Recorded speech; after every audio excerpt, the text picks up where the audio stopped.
27 जुलाई 2024 को उत्तरी इजराइल के मजदाल शम्स इलाके में एक फुटबॉल ग्राउंड पर एक बड़ा रॉकेट अटैक हुआ था।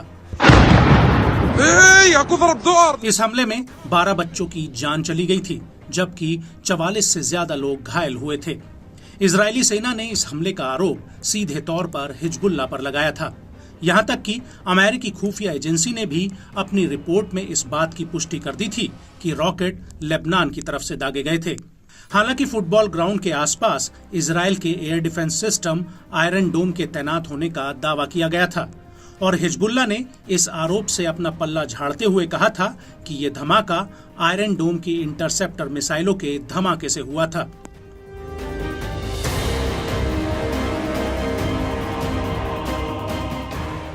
लेकिन इस सब के बीच बड़ी बात यह थी कि मजदाल शम्स उत्तरी इजराइल का वो इलाका है जिसे हिजबुल्लाह कब्जे वाला सीरियन गोलन हाइट्स मानता है। 1967 से ये इलाका इजराइल के पास है और यहाँ पर ड्रूज अरबों की आबादी रहती है और इजरायली सेटलर्स यहाँ पर अल्पसंख्यक हैं और मजदाल शम्स हमले ने इजराइल को बुरी तरह से हिलाकर रख दिया है, जिसकी वजह से इजरायली पीएम बेंजामिन नेतन्याहू अपना अमेरिकी दौरा बीच में ही अधूरा छोड़कर अब मजदाल शम्स पहुंचे तो उनका यहाँ पर बहुत तगड़ा विरोध हुआ है।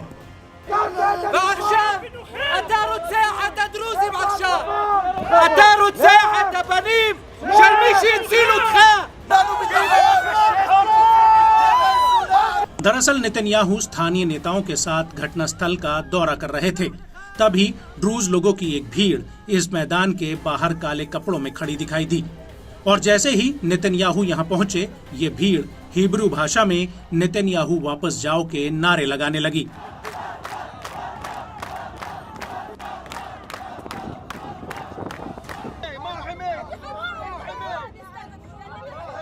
और तो और ये भीड़ वहां लगे बैरिकेड्स को तोड़कर नेतन्याहू के करीब जाने की कोशिश कर रही थी और इस भीड़ में कई लोग नेतन्याहू को हत्यारा तक कह रहे थे और उनसे वहां से जाने की मांग करने लगे, जबकि कुछ लोग नेतन्याहू को युद्ध अपराधी भी कह रहे थे।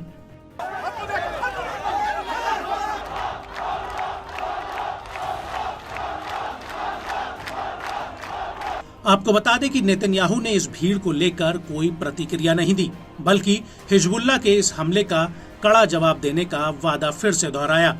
नेतन्याहू ने यहां पर हिजबुल्लाह को लेकर एक बड़ा बयान दिया, जिसमें उन्होंने इस अटैक का आरोप सीधे हिजबुल्लाह पर लगाया।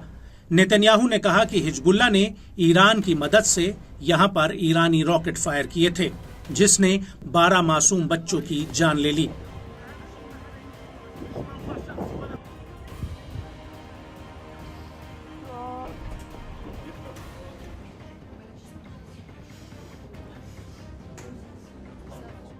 आपको बता दें कि इस हमले के बाद से हिजबुल्लाह लगातार ड्रूज अरबों को इजराइल के खिलाफ खड़ा करने की कोशिश कर रहा है और यही वजह है कि हिजबुल्लाह ने इस हमले के आरोप से पल्ला झाड़ लिया है।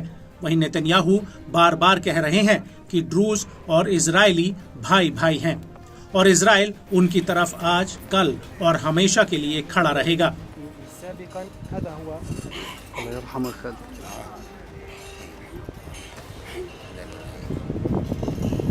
और इस सब के बीच बड़ी बात यह है कि 8 अक्टूबर 2023 के बाद से हिजबुल्लाह लगातार उत्तरी इजराइल पर हमले कर रहा है, लेकिन इन हमलों के दौरान दोनों ही पक्ष पूर्ण युद्ध के हालातों से बचते रहे हैं।